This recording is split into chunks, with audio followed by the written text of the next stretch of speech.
Oke guys, assalamualaikum warahmatullahi wabarakatuh. Jumpa lagi dengan Nue Azhara channel yang membahas tentang teknik-teknik pada peralatan alat berat ya. Sebelumnya saya ucapkan minal aidin wal faizin ya. Mohon maaf lahir batin, walaupun belum lebaran tapi kita sudah masuk di masa dimana ini adalah bulan suci Ramadan ya, bulan yang penuh berkah. Semoga yang menjalankan mendapatkan berkah dan ibadah ya dari semua ibadahnya, baik itu puasa maupun yang lainnya. Oke, pada kesempatan kali ini saya akan membahas tentang manual book ya. Manual book atau buku sebuah panduan peralatan ya pada sebuah kendaraan, yang mana manual book ini nanti sangat tebal sekali ya, digunakan untuk membantu kita dalam memahami peralatan dari unitnya maupun dari kendaraannya. Nah, pada kesempatan kali ini kita akan belajar bagaimana cara menggunakan manual book yang benar biar kita tidak salah mengartikan, karena bukunya sangat tebal tapi fungsinya juga banyak. Oke, mari kita langsung buka manual booknya. Oke, kita udah buka di manual booknya ya, atau yang sering kita kenal dengan istilah shop manual. Nah, saya contohkan di sini adalah manual book dari unit Komatsu ya, Komatsu HD785-7. Yang perlu kita perhatikan sebelum menggunakan manual book di sini, yang pertama adalah di sini ya. Di sini ada tulis kodenya, yaitu dump truck HD785-7. Nah, berarti manual book ini nanti akan digunakan pada manual booknya unit HD ya, atau hydraulic dump truck. Yang kedua, selain dari jenis unit, kita juga memperhatikan di bagian bawah ya, di sini. Ini ada tulisan serial number ya. Serial number unitnya adalah 30.001 up. Berarti nanti shop manual ini atau manual book ini digunakan pada unit-unit yang nanti serial numbernya lebih besar dari ini. Jika tidak lebih besar dari ini, misalkan dia di 7.001 up, berarti nanti dia adalah di bawahnya 30.000 ya. Jangan gunakan shop manual ini, nanti ada beberapa sistem yang mungkin sudah berbeda dengan manual book yang akan kita pelajari. Jadi harus diingat di situ ya. Oke, yang kedua, kalau kita menggunakan manual book di sini dan dia menggunakan PDF ataupun nanti yang soft copy ataupun hard copy, yang kita perhatikan di sini adalah pertama adalah isinya. Kalau kita lihat ya, isinya dari manual book itu banyak ya. Di sini mulai dari cover ya. Cover ini nanti dia berisi tentang gambaran dari manual booknya ya. Kemudian di bawahnya di sini ada index dan forward ya. Nah, ini berisi apa? Berisi tentang catatan di dalamnya ya. Di sini ada indeksnya kalau kita buka ya. Indeks di sini lebih ke apa sih, bagaimana manual book ini digunakan ya, serial spesifikasinya apa ya, terus di sini serial numbernya berapa, terus digunakan untuk apa, dan di sini ada yang namanya daftar isi ya. Jadi kalau di indeks nanti kita bisa melihat nih daftar isinya di dalam itu ada apa ya.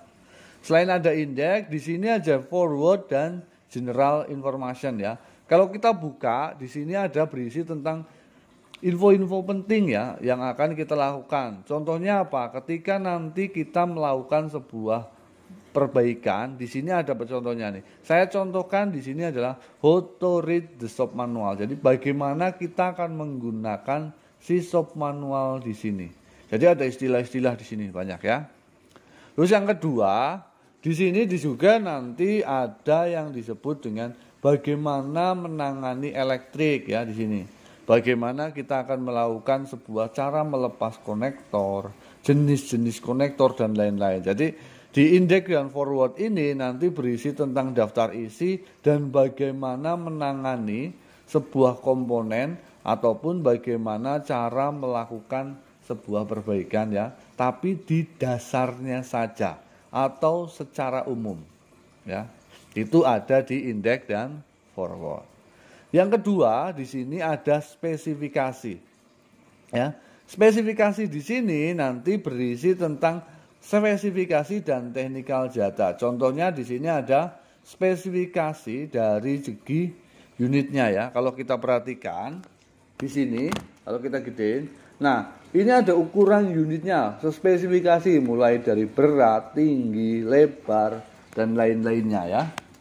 Selain itu nanti di sini juga berisi ya, di sini kan ada berat, tinggi, lebar, juga ada performance-nya si unit ya, serta apa yang digunakan dari segi powertrain-nya, steering-nya ataupun yang lain. Jadi di sini adalah berhubungan dengan spesifikasi kendaraan ya. Itu ada di menu spesifikasi. Selain menu spesifikasi, di bawahnya ada yang disebut dengan istilah struktur, function dan maintenance standar ya.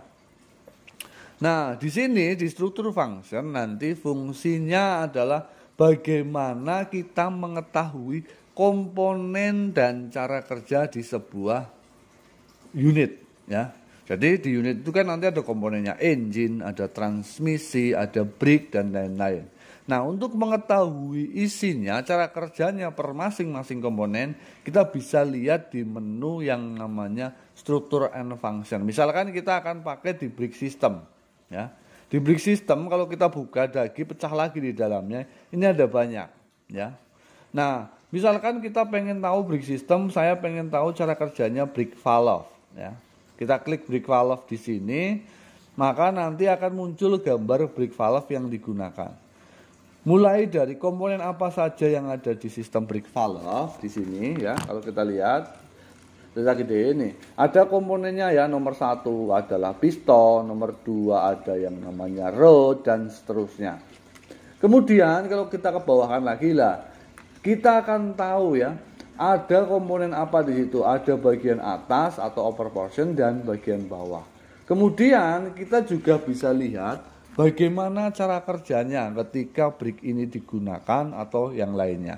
Jadi kesimpulannya nanti di sisi struktur and function di sini kita akan mengerti fungsi dan cara kerja komponen secara detail ya. Kedua, berikutnya setelah dari struktur function di bawahnya kita lihat juga ada istilah standar and value table. Nah, standar value table ini dalamnya adalah tentang standar-standar yang kita lakukan untuk melakukan sebuah testing, adjusting maupun troubleshooting. Contohnya di sini ada standar value-nya engine sama mesin ya. Standar value engine itu berisi tentang standar-standar pengukuran yang dilakukan pada engine system. Misalkan seperti ini yang kita contohkan, ada engine system, kita mau ukur engine speed. Di sini udah ada caranya apa ya, ada pengecekannya engine speed. Di kolom sebelahnya ada kolom measure condition atau kondisi kita ketika melakukan pengukuran. Unitnya adalah satuan yang digunakan dan standar value of machine di sini nanti ini lebih ke standar-standar yang diizinkan. Ada standar value, ada standar permission value ya. Standar value untuk mesin ini adalah standar normalnya.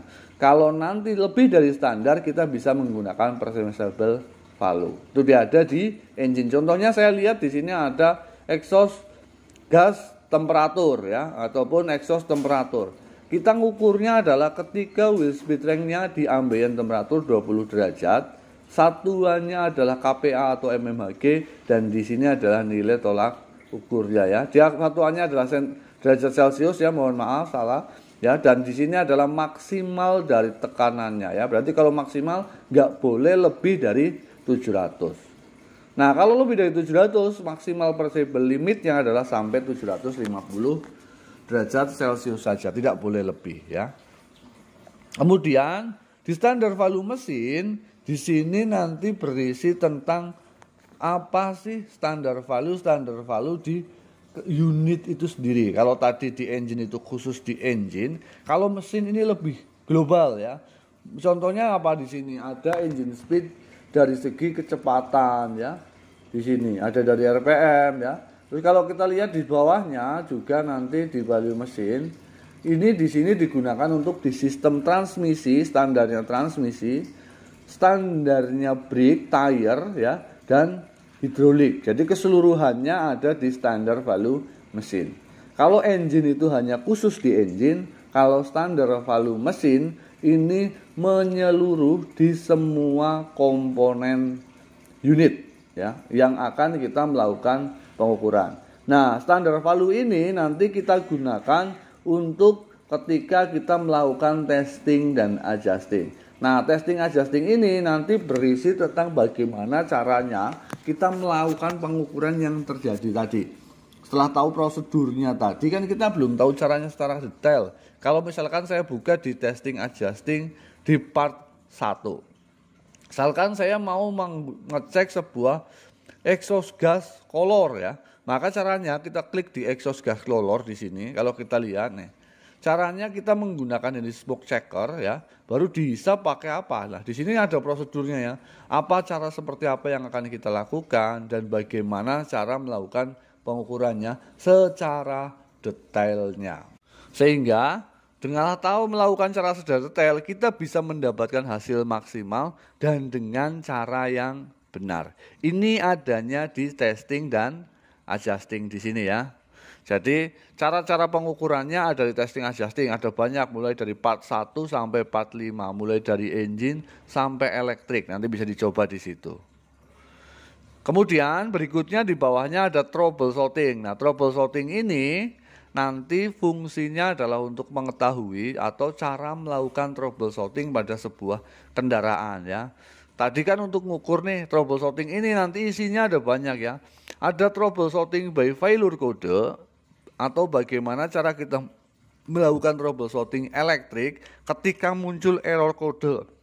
Baik error 01, error 02, 03, 15 dan lain-lain ya. Nanti kita bisa gunakan di failure code. Saya contohkan di sini.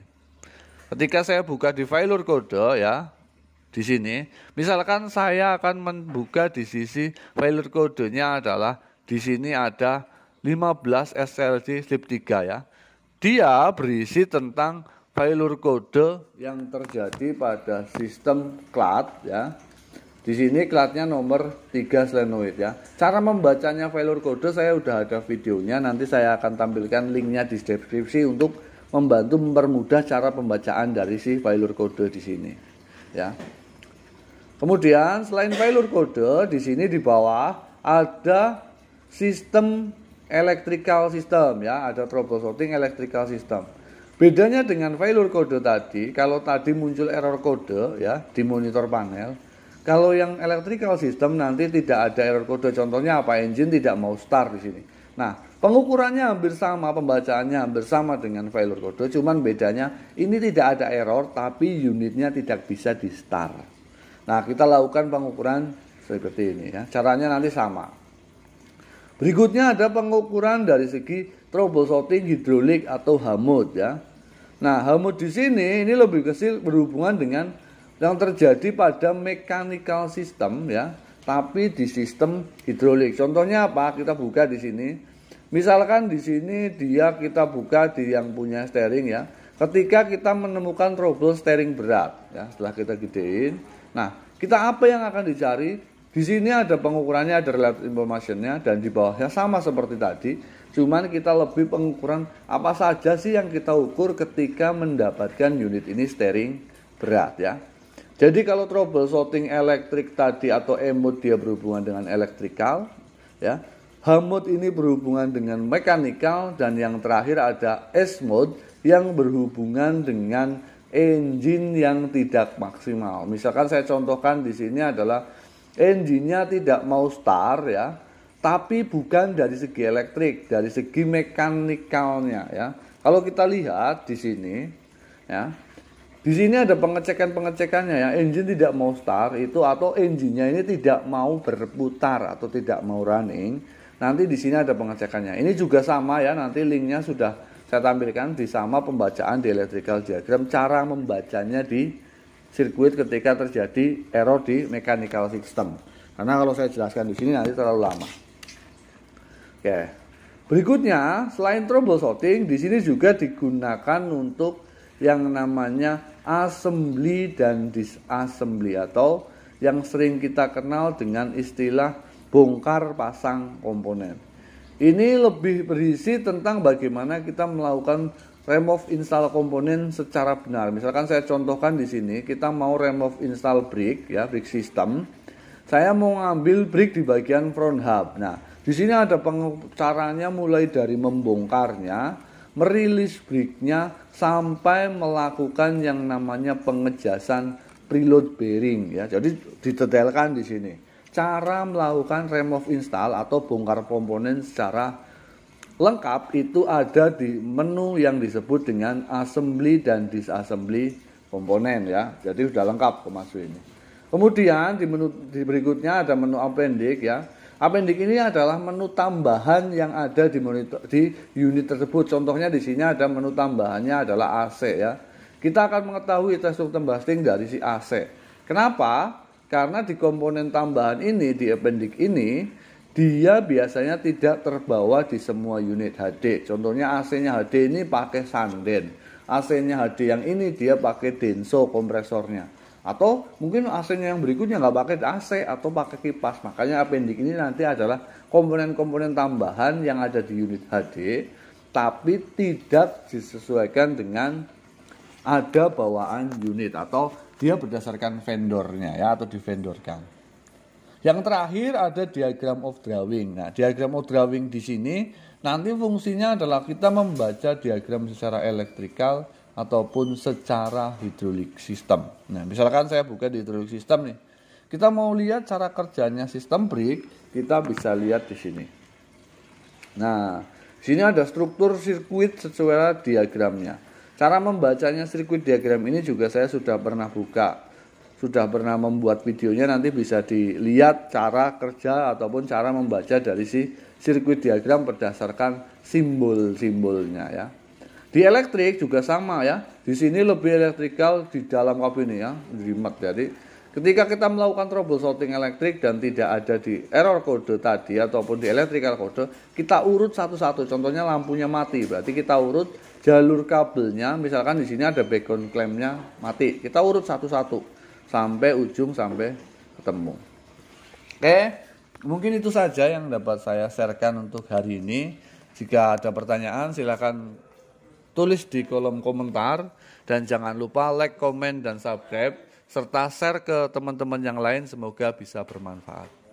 Saya akhiri, Assalamualaikum warahmatullahi wabarakatuh, selamat berpuasa, selamat menjalankan ibadah, dan semoga mendapatkan berkah sampai nanti hari Lebaran tiba. Assalamualaikum warahmatullahi wabarakatuh.